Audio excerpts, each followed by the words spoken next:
never smoke the dizzy, but we can always share some disease. It's just a cup in time. This song doesn't have to run. Life's all of us, not every moment we can be feeling fine.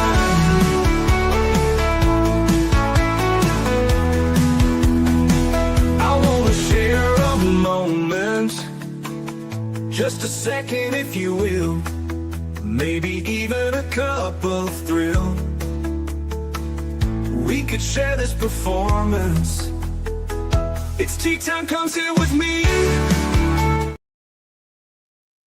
Well, welcome guys, Miss Liz back in the house, and I have a returning guest in the house, Trevor Harrison, and we're going to do some poem reading today. That's right, he has two incredible new books that he has just released, and we're going to do some poem reading.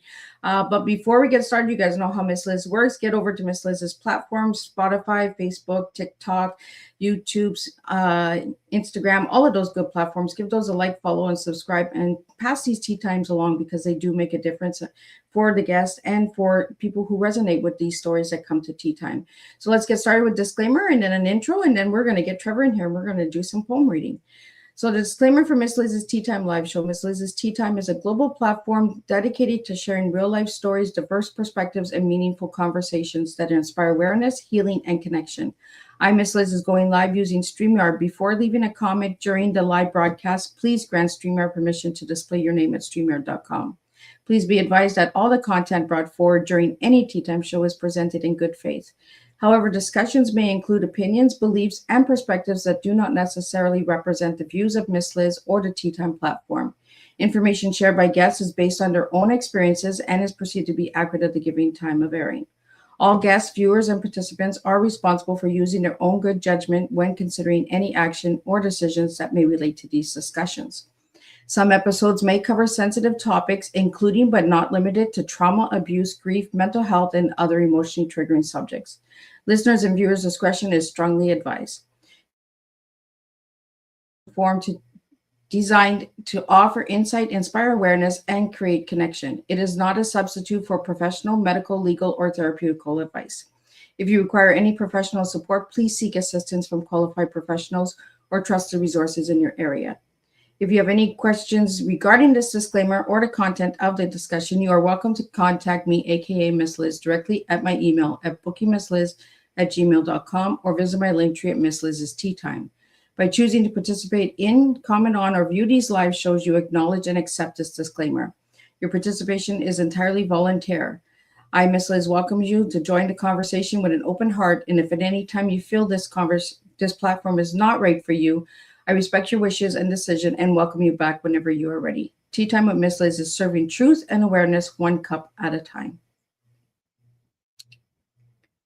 Well, good afternoon, my beautiful listeners out there, and welcome back to Tea Time with Miss Liz, where words are given space to breathe. Today, I'm honored to welcome back returning guest Trevor Wesley Harrison, poet, scholar, and lifelong observer of the human journey. Born in Edmonton, Alberta, Trevor has spent decades as a professor of sociology at the University of Lethbridge and has held notable academic positions across Canada and internationally. A recipient of distinguished research awards, his work has shaped conversations far beyond the university. But this afternoon, we gather not around the scholarships, we gather around poetry. Trevor returns to read from his two newest poetry collections, War and Other Inconveniencies, and Poetry Without Borders, work that explores humanity, conflict, reflection, and the invisible lines that shape our lives.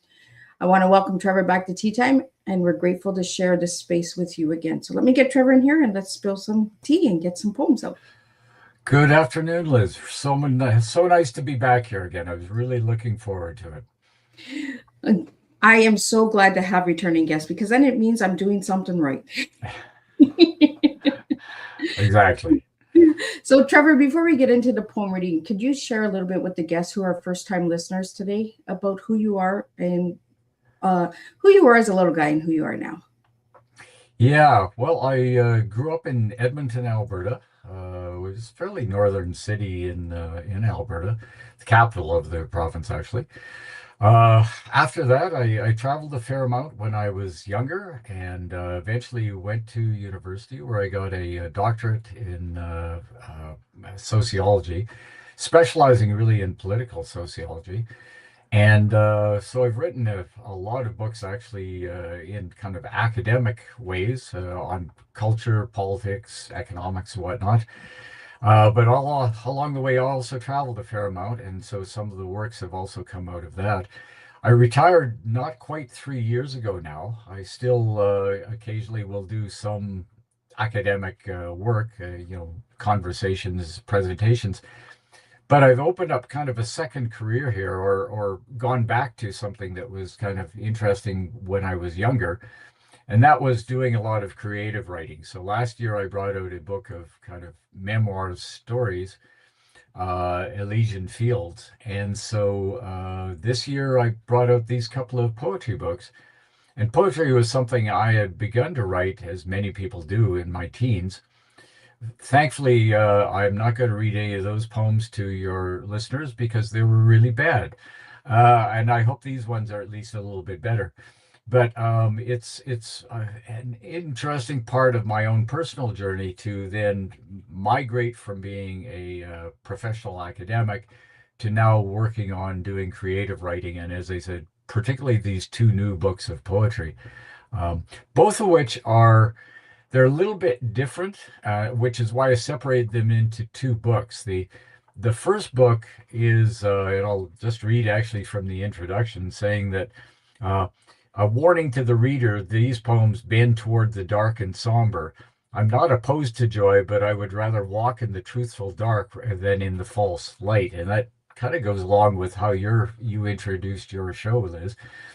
The second book is, if not a bit lighter, it's much more introspective and personal in a sense. So it's kind of, rather than looking inwards at something, it's like, or looking at something from outside, it's more looking inwards at myself and recollecting things. So anyway, so the two books, War and Other Inconveniences, and Poetry Without Borders. And I hope your listeners will enjoy them.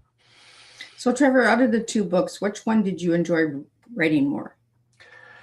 That's really an interesting question. The War and Other Inconveniences is in some sense very contemporary. So it discusses things like environmental change, war, pandemics, that we went through. So it's actually something that came together just in the last few years. The other book, which is split up into different parts, some of the pieces actually, in fact, there's one section called Lost Poems. And they're actually poems that I sort of wrote when I was in my 20s. And then I put them away somewhere and lost them, literally lost them. And then when I was going back, I said, oh, maybe I can fix these up and publish them. So it took place over a much longer period of time. And so it was, in that sense, it was more introspective because you're going back, looking at, in a sense, reflections of who you were at a time going back 10, 15, 20, 30 years versus the other book, which is, as I said, very contemporary of the last few years. So, but I enjoyed doing both of them. They were a challenge. So you give two sides of yourself. Exactly. And, of course, one of the things with all writing, I think everybody does writing, is you learn more, not just about the techniques of writing. That's an ongoing thing that every day I learn something more, but you also learn something more about yourself as you're actually writing. And that goes actually for even academic writing. So both very challenging, both a good deal fun to write, and now also to read for people. Well, Trevor, let's get into a couple of poems and then we'll get into some questions and then we'll just bounce around and we'll have some fun today. Sure. Well, if you like, I will start with the book War and Other Inconveniences. And the first one here is called The Four Horsemen. Of course, we're familiar with the Four Horsemen of the Apocalypse. The biblical prophets could not decide the number of the four horsemen: sword or war, conquest and famine, wild beasts and pestilence, and misnamed death a cause and not a consequence. But in fairness, keeping track was a Sisyphean task. Similar pale riders mark our time: wars, pandemics, climate change, inequality. But where the old ones worried, we sleep contented by sugar laced foods, booze and drugs, sports and scandal, pornography and pomp. Donald Trump is our avatar. The horsemen watch, patient. They have time. So when you wrote that one, Trevor, what were you thinking and feeling?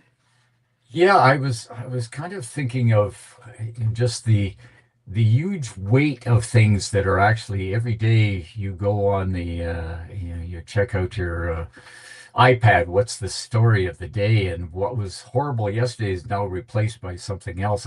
The phrase that's come back to me a few times is, as you open up your iPad, it's kind of like, what fresh hell awaiteth me today? Because all of a sudden something that just seemed incredibly horrible and people are, being harmed in some way, and yet the way our media works, it kind of gets scrubbed from the television, and all of a sudden you're on to something else. And it just struck me that the sheer weight of all these things is really pretty overwhelming to have to deal with. It is. It gets overwhelming, right? And then you just want to get away from it all. Yeah, and yet to ignore it is not really a solution either. So, but it's a very human thing to say, I just can't handle that right now. So, as I said, some people escape by going into playing games, or unfortunately using alcohol or drugs or whatever else. But again, that's a temporary escape, and it doesn't help us to solve the real problems that we face, even though it's a very understandable kind of desire to want to escape from it. So, Trevor, how did you get the title for that poem? Well, it just I don't know. It just came to me, and I like the kind of sardonic wit about it. Right?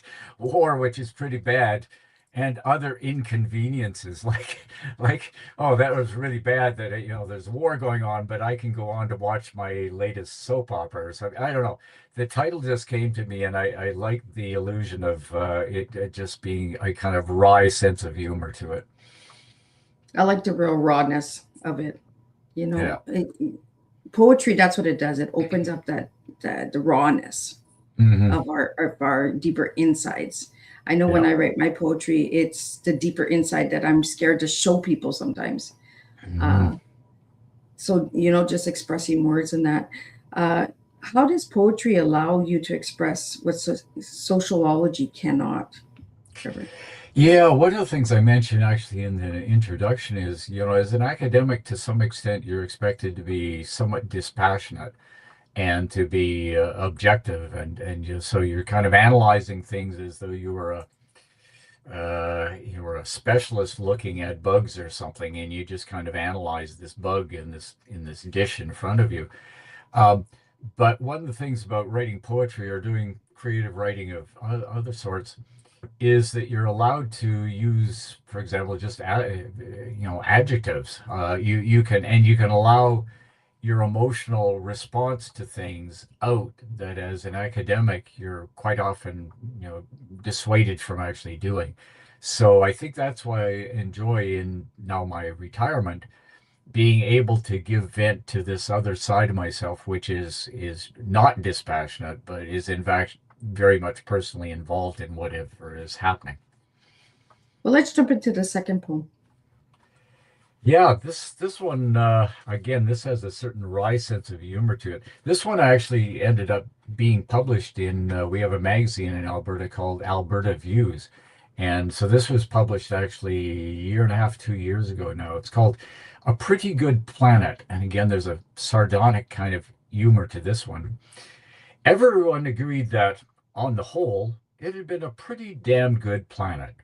A few cranky plates and petty eruptions, but every planet is entitled a few indiscretions, and it was a great place to see things, tootle about, make love and war, invent things, some even useful, write stories, sing songs, paint paintings, eat and drink too much, sleep it off, and start again. Yes, it had been a pretty good planet until the ether turned fire and ash. So, Trevor, make love, not war. What do you get from that quote? Well, it's actually make love and war, and that's And the war. Oh, yeah, and so you that's want both. well, and unfortunately, as human beings, we tend also towards the war part as much as making love, and so that's the double-edged sword of human beings is that we can be very creative and loving and concerned about each other, but we can also be pretty horrible towards each other, and pretty horrible, as this poem suggests, towards the planet itself and all kinds of living things on it, trees, animals, whatever. So Well, let's jump into the next one, the pandemic. sure. So this one was this a reasonably long one, but again, there's a kind of sardonic wit to it. I think this is actually describing the pandemic, and this one, to some extent, I started writing and thinking about taking notes while the pandemic was really happening, beginning in 2020. So the pandemic. At first, nothing changed. Death, it seemed, had found in China a comfortable home in which to settle. And in any case, it was just the flu. Said, and so the West's good men and good people, good women, went about their lives, leaving to work, to return, and sleep again. Strange tales were told of the dead and dying, littering Roman streets. But these, it was noted, were the old and infirm, or those who embraced, as Italians are wont to do, and thus hugged death. The good people did not die until they did. The months dissolved, the graph lines of unemployment and death went vertical. The shopping lines at Walmart and Costco went horizontal. Market sellers sought an edge. Experts and politicians held briefings. The media conjured fear, blame, and spectacle. Modernity's ceaseless need for novelty collapsed into sameness. This pandemic gave no hint of its plans, and hope was a poor predictor. The countless waves washed away our comfortable lives. 2 years in exile, the good people wandered, seeking answers for the vanished life. Some few discovered in places long forgot and others never visited, simple pleasures of quietude in music and books, board games and walks. Others mourned their lost imagined selves, and guarding the darkening space, made offerings that the old gods should return. So it's kind of like describing all the emotions of how we, over the first 2 years of the pandemic, tried to process what was happening. This strange thing that had suddenly descended on us, right, around the world. So, yeah.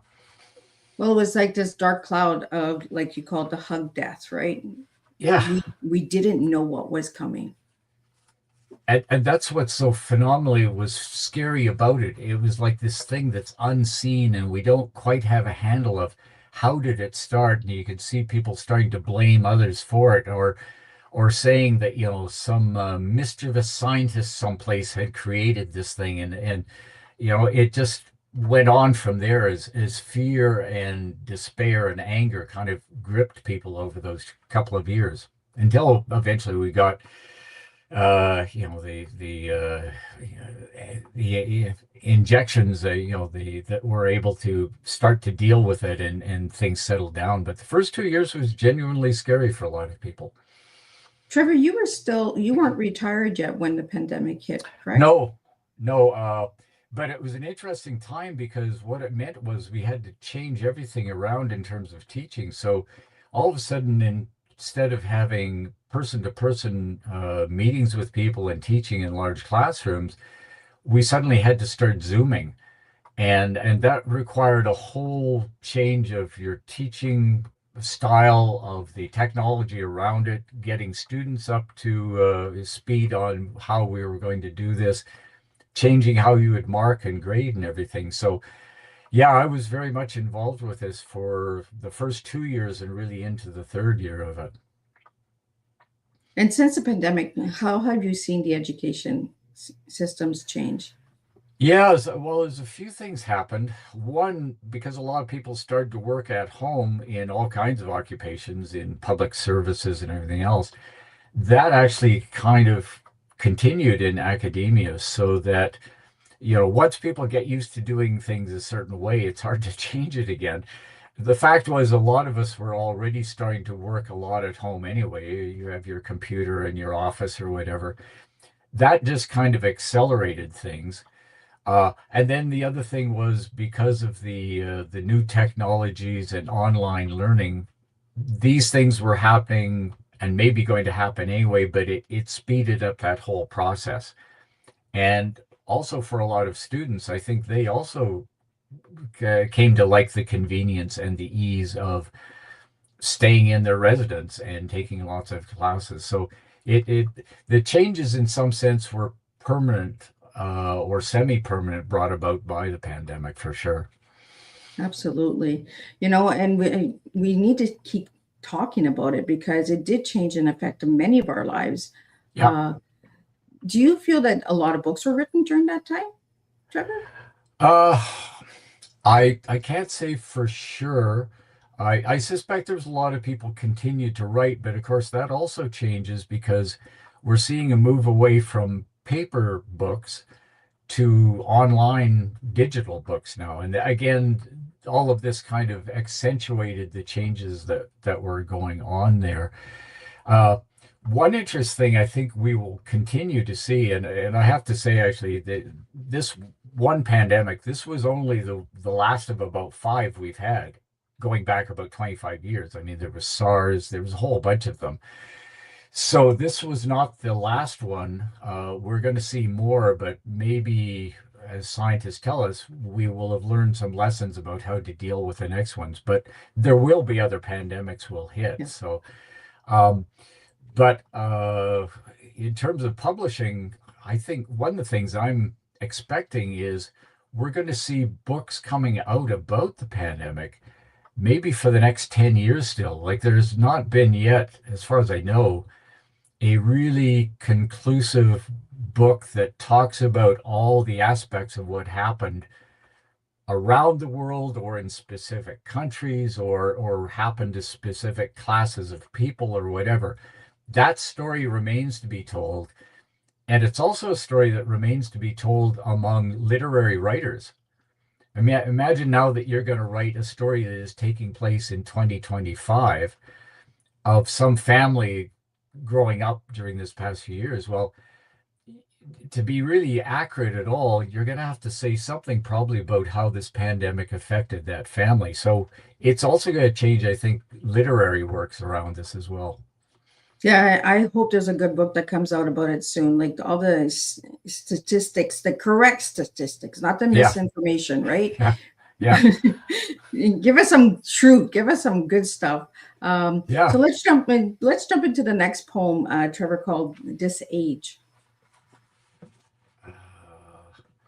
Was it This Age, or let me just find that one. I had Hollywood Signs on here, but maybe that's a different one. Oh, I have Hollywood Heroes.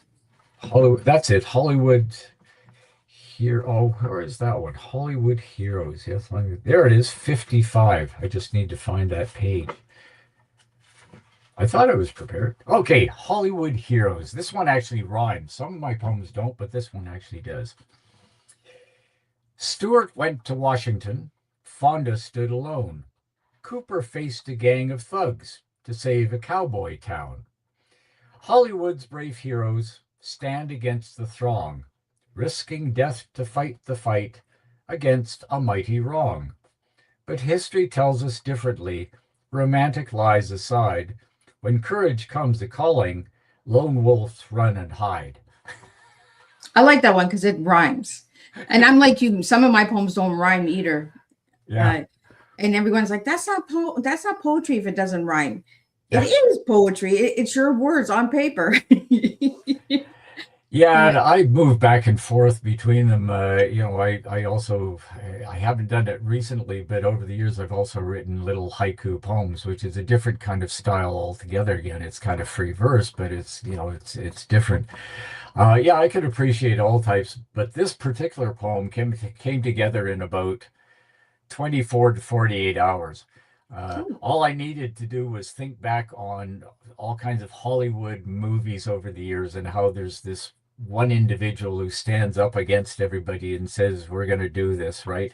And I thought, no, that's not really how it works in real life. But I wish it was, but it's not. So anyway, well, that's the whole story of Hollywood, right? It's fame, it's the limelight, it's not reality.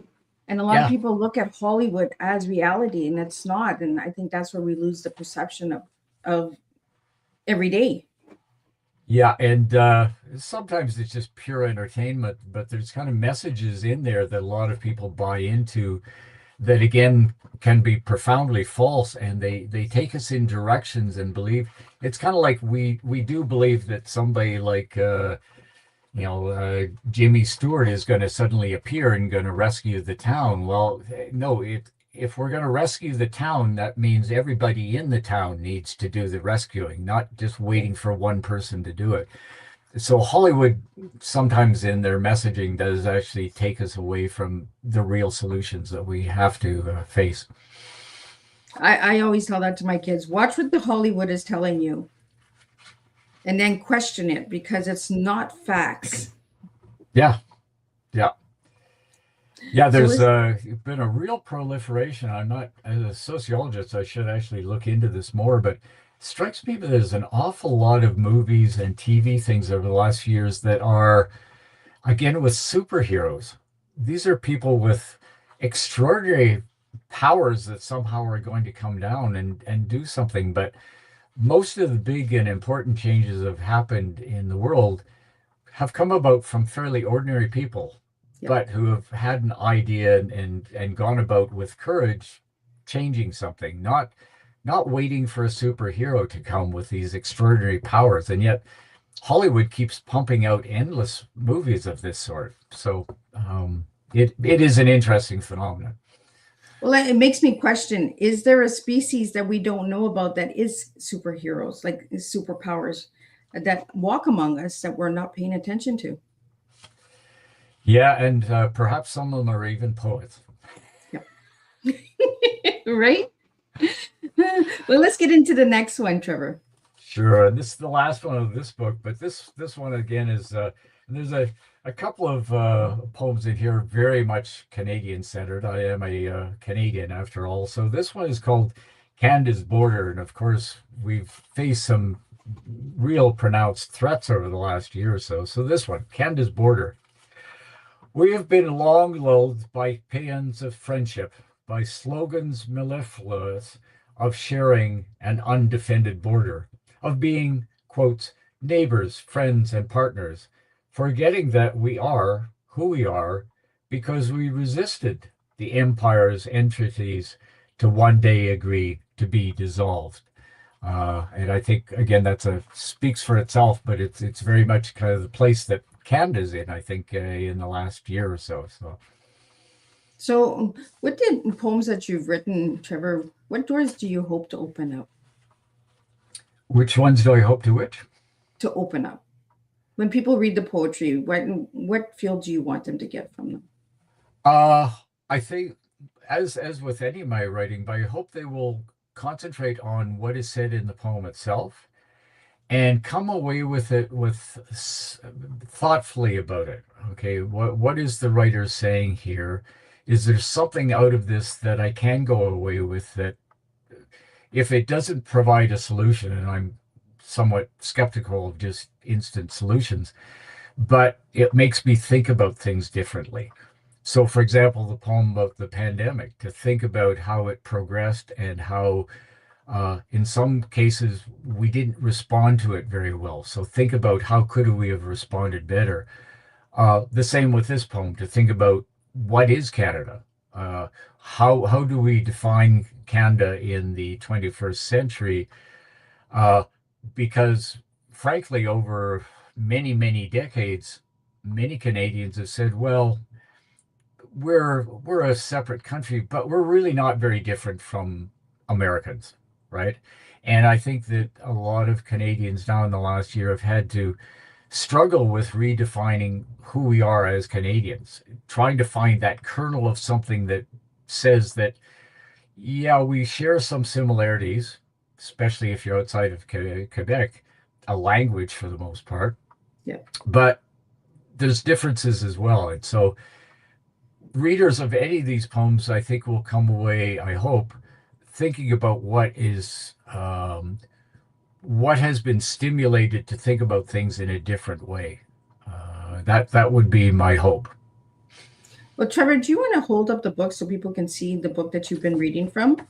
Yeah. And kind of share a So little bit about the cover of it and all that, because I think it's really incredible, the colors and the flow of the. yeah, this one. So this is War and Other Inconveniences. This one was the cover is basically you kind of can find the publisher found this online. There's a whole bunch of Getty images I think you can get just download. The other book, though, I have a very interesting story to tell about, and maybe you'll even sort of remember this from my book on the Elysian Fields last year. So this Yeah. is it here, and you may remember that the Tales from Beyond the Elysian Fields, the cover of that was from a painting of a friend of mine, Colleen Bacher.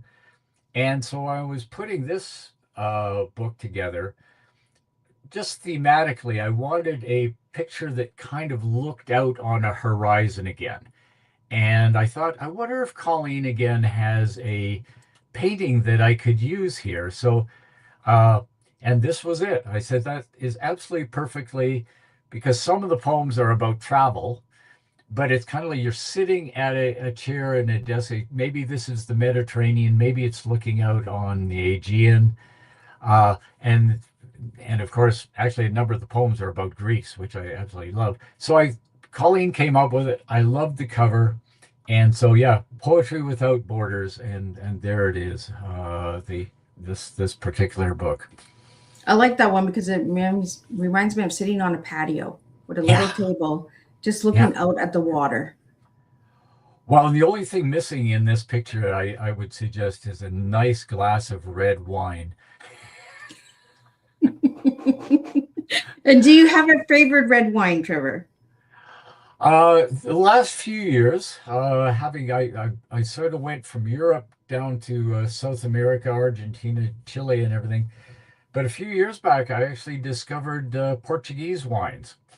And so of late, the last 2, 3 years, I will still buy others just to sample, but I am very high on Portuguese wines. They are very, very tasty and at a reasonable price as well. So and you can find them here. So So what is it about the Portuguese wine? Is it smoother? Is it bitter?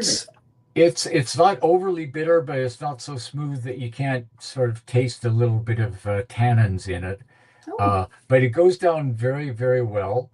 And this was an interesting thing because we've talked about my travels before. So about 3 years ago now, 3 years this summer, I went to Portugal, my wife and I, for a couple of weeks. And what I found there, because I'd already discovered Portuguese wines, and I found the same wines that I liked buying them here in Canada, I could find them in Portugal. And this told me something really interesting because quite often countries keep their very best wines in-house and they will export at different prices different kinds of wines. And what I found was no, the wines I really liked were there in Portugal and you could buy them quite freely. So I thought, they're actually exporting their very best wines and again at a reasonable price. So, yeah. oh, well, that's cool. See, you just never know where tea time takes you.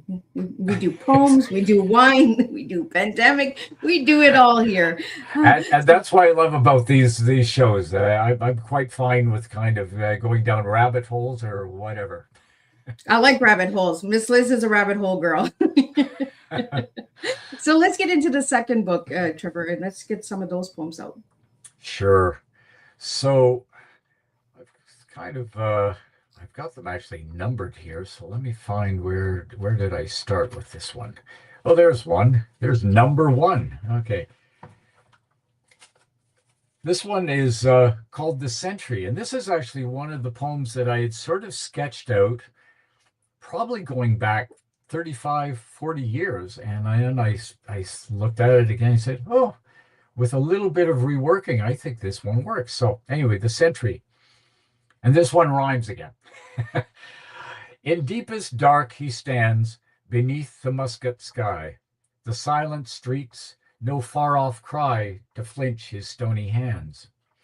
Quiet again, and at his post, the arch's door his eye watches over a passerby like some protective ghost. Still wary, never growing older, always young, his post to guard. Gun in hand in shadow yard, he stands the unknown soldier. It's kind of like you see like war memorials and you see these statues of these soldiers, and yet, you know, this century was standing guard for us. And yeah, it was nice to rework this one, as I said. From that one, when you read it, Trevor, I was getting an Flanders field kind of feel to it. Yeah. Well, and in some ways I could have, I suppose, slid this one into the other book, but because I had also started working on it so many years ago, and there's about 7, 8 poems in this collection that were poems I had started a long time ago, and I thought, no, I'll leave it in there with poems that I wrote when I was quite a bit younger. So I really like the flow of that one because it brings in the protected ghost, you know, and the protected ghost is kind of like the veterans. Yeah, you know, people kind of ghost them, if that makes sense. Mm-hmm. And memory. I mean, well, every November 11th we go back to think about and give thanks to people who gave their lives for the kind of world that we have and hope to have in future. So yeah, I really like that one. Let's get into the next one. I think I have Spelling Bee for number 2. The Spelling Bee Champion. And this one, again, a bit of a wry sense of humor. This one, sadly enough, is actually taken from a real incident. And in my notes of many years ago, I had clipped a little story out of a newspaper, a tragedy for sure. And there was this small little newspaper story among all my notes. And I thought, okay, I think I can do something with this tragic story. So the Texas crowd was hushed. The spelling bee was tied. Jimmy's father, mother, sister, all watched with nervous pride. Though not yet in his teens, little Jimmy had the stuff. No polysyllabic word too tricky, no arcane word too tough. He'd stared down every rival, watched them wither in their stead, like a vengeful Bible prophet, leave them silent, broken, dead. The final contest word was spoken. Young Jimmy spelled it out. Victory his, weeping cheers, the champion came a shout. Jimmy's father hurried home, but when they got inside, Jimmy grabbed his father's gun and spelled familicide. It's a very tragic story, but written in a kind of, and based on a true story, apparently, in Texas, many years ago. See, when I got the spelling bee, I thought we were going to do like a spelling bee kind of contest. You see how the titles kind of make you look at a different angle?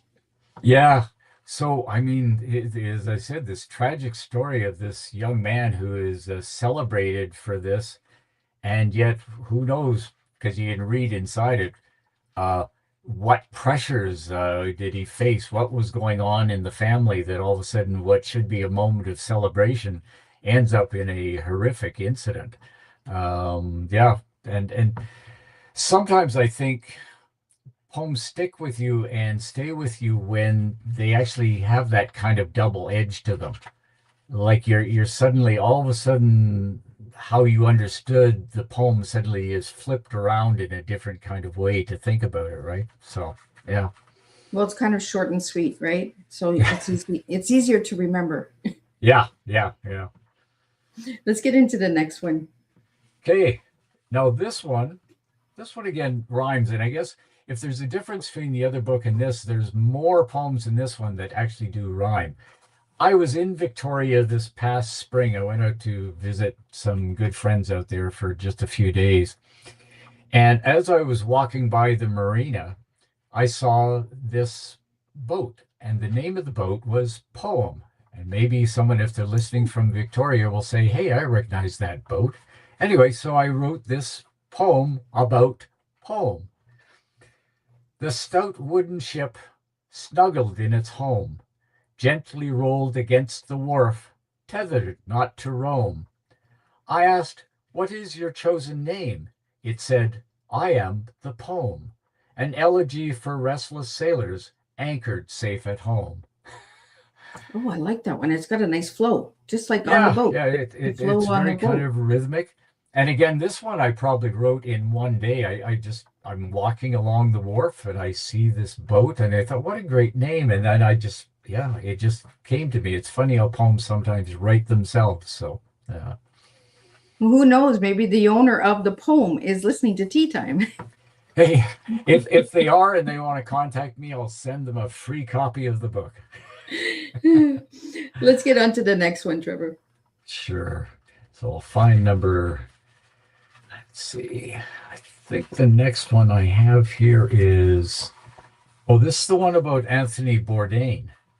Of course, travel writer. And again, this is a melancholy poem because it's trying to get inside the heart and mind of Anthony Bourdain, who I think a lot of us really enjoyed watching in his shows, but eventually, of course, ends up suiciding. Bourdain, so it starts out with a quote from Bourdain, actually.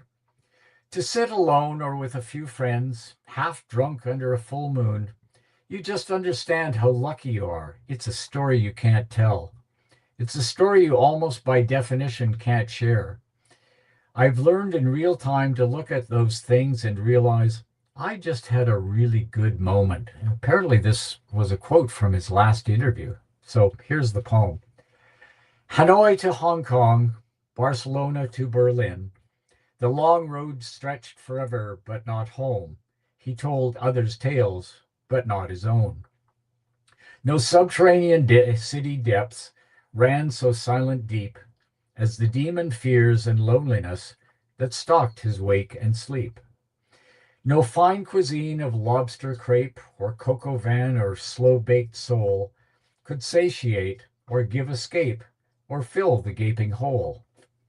No bourbon, weed, or wine could drown his silent fears, could scurry off the Paris night of pain and haunted tears. Ooh, I like the flow of that one too. So how long did it take to write that one, Trevor? All these last poems were more recent in the last couple of years or so. That one again, I had an inkling of what I wanted to write because I really enjoyed Bourdain. He was one of these people I thought I'd love to sit down and meet. And sometimes people on television, you say, I don't care. But he would have been into because he had a depth to him. So I think I probably wrote this from start to finish over about 3 or 4 days. I had kind of the kernel of it. The hardest part of actually writing it was, first of all, I wanted to get cities that were alliterative, so Barcelona to Berlin and everything. Yep. And then actually, because he wrote about food a lot, I needed words for types of food because I knew I wanted it to rhyme, so I had to have some kind of foods that I could fit into the rhyme scheme. But probably altogether about 4 days or so working on it, and on again, off again. I don't punish myself writing poems. If something isn't working right away, I go off and do something else.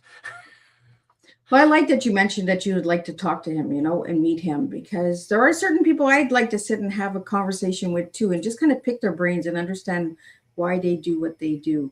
Yeah. Well, and he and again, yeah, there's a few people you can think of who you'd be comfortable with. It would be just a nice conversation, kind of like this, right? As Yeah. opposed to, you're either being lectured or hectored Yeah, you're not a or drill sergeant. yeah, or the person is so narrowly into their interests that that's all they want to talk about, as opposed to being a full-fledged human being. And he struck me as being a full-fledged human being who'd be just interesting to be with. So Well, you never know the future. Put it out in the universe and things happen. That's how it works for Miss Liz. I just put it out there and it happens. yeah, yeah, for sure. So, Trevor, the next one I have here is sparrows. Is that about birds? Yeah, this is where is it here? Yeah, there, I got it. This is actually it's one section of a poem. So the whole poem is actually called Naxos, which is the largest uh, island in the Cycladic chain of islands in Greece. So I wrote like six short little poems about Naxos, but this is one of the ones that appears among those six, and it's called Sparrows. And again, this one nicely rhymes, and this one came about. I'll just give a preamble first. My wife and I were back on Naxos. We've been there several times. I love it. I love the Greek people. Um, and it might have been about a year and a half ago, 2 years anyway. And at night, as sun has set, and anyway, the sparrows come out. They just flock around, and we look up at this tree, and it's just hundreds and hundreds of sparrows are just flying around. So anyway, here's the poem. Eventide, a spray of sparrows darts the narrowing autumn sky, in treetops gossiping, darkly heralding nighttime's fall and winter nigh. It was actually in the fall, and so winter was going to come on. But all these sparrows were just doing these crazy things, just flying around and twittering up there. It was absolutely the most beautiful music you can imagine. So, Sparrows are beautiful birds that we yeah, don't talk about enough. Let's get into George's Hotel. sure. This one is a personal story about a hotel and also a young woman that I met when I was there in 1983, over a brief period of time. George's Hotel. Dominique, where are you? Even now, past many years, Athica's moon silhouettes your slender body, racing over rain-kissed stones to the hotel's marble steps, to the oak stairwell and the hallway floor. Fingers of light pierce the faded curtains, caress our naked bodies, far from prying eyes, far from the slipping night, until the morning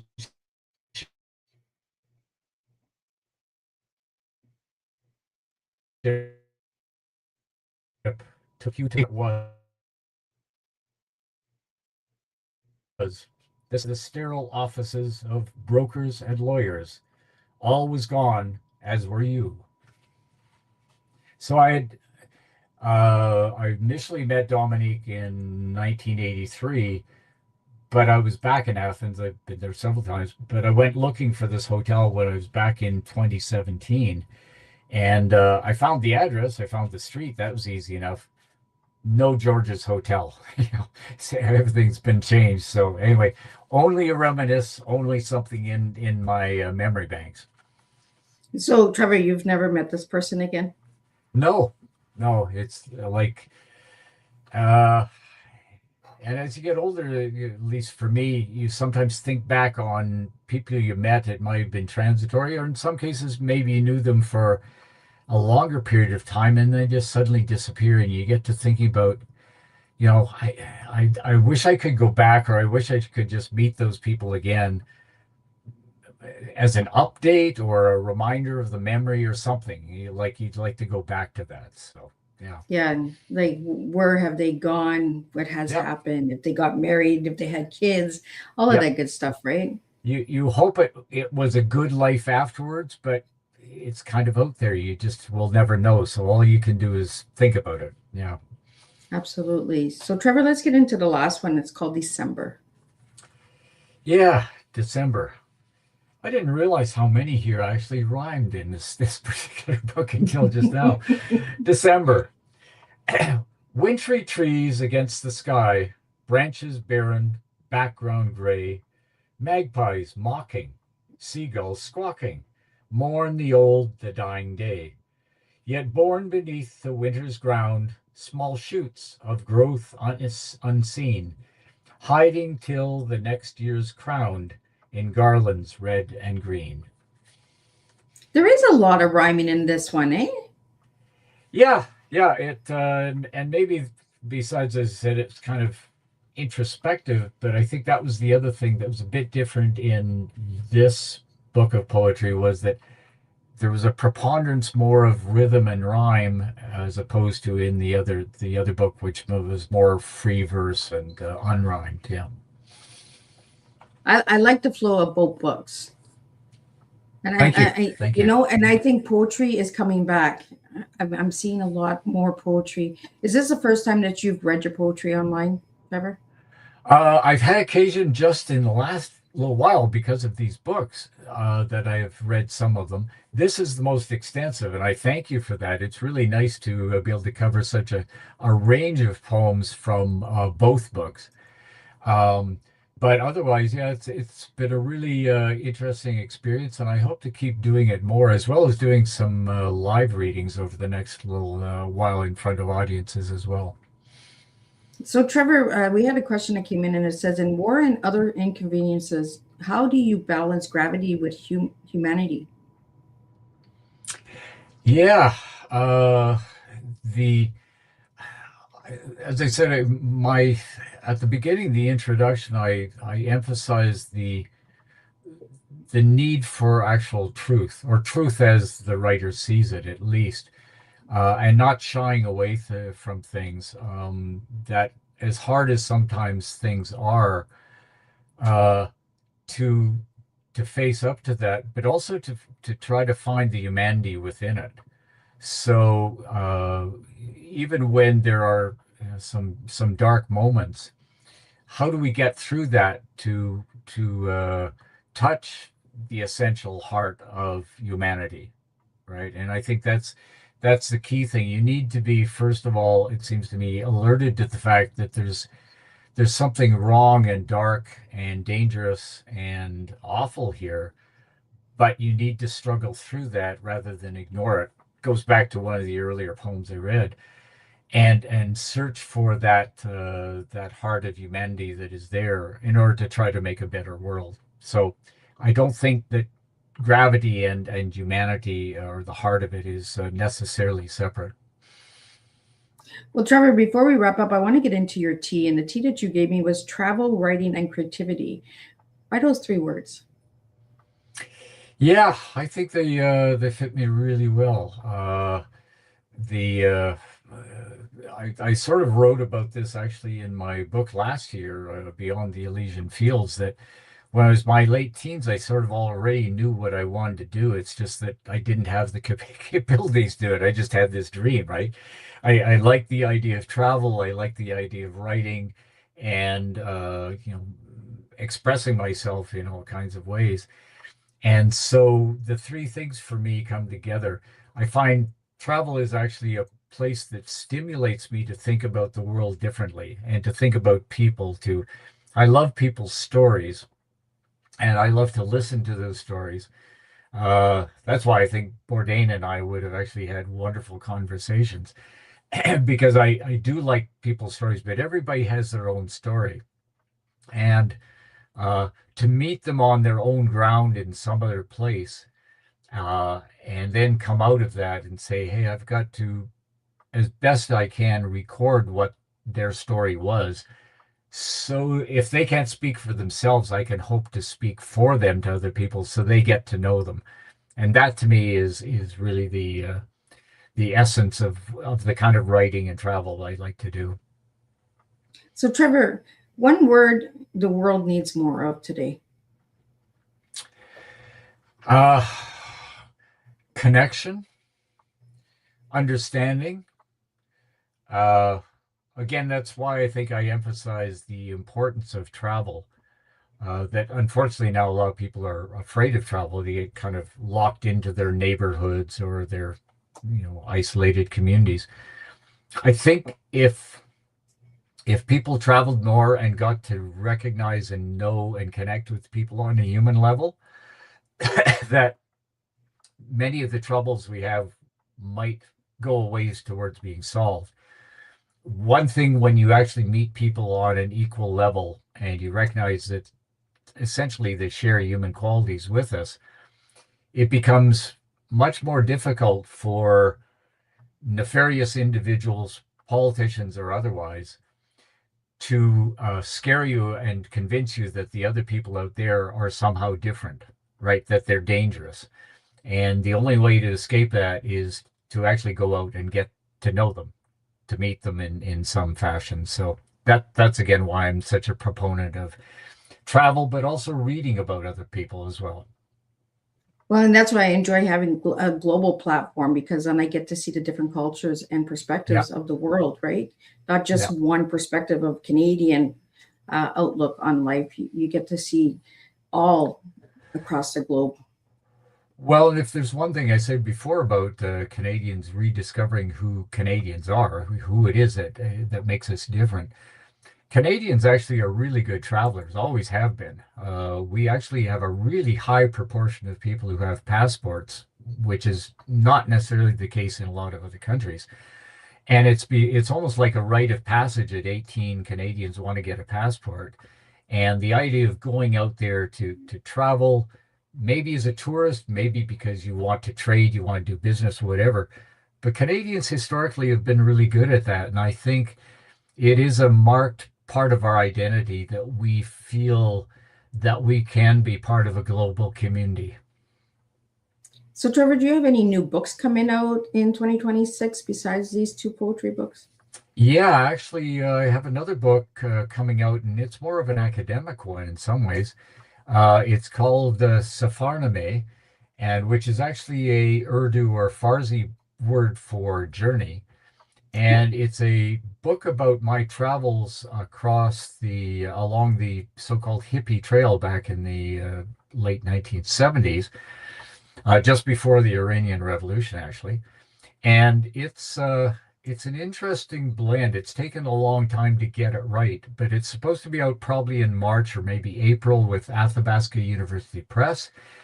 And it combines, I had an extensive amount of personal notes as I made a trip across Turkey through Iran, Afghanistan, Pakistan, India over about a year.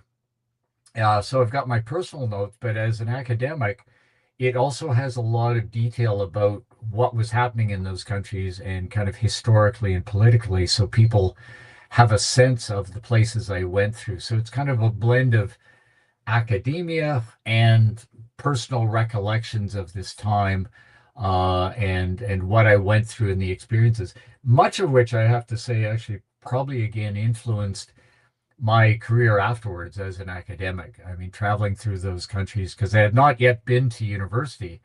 So that experience was kind of seminal in me actually taking on an academic career later. So, Trevor, if anybody want to reach out to you to have them on their podcast or to reach out for readings or anything like that, where could they reach you? Well, they can get hold of me directly through my email address. That's trevor.harrison at ULETH, that's short for University Lethbridge.ca.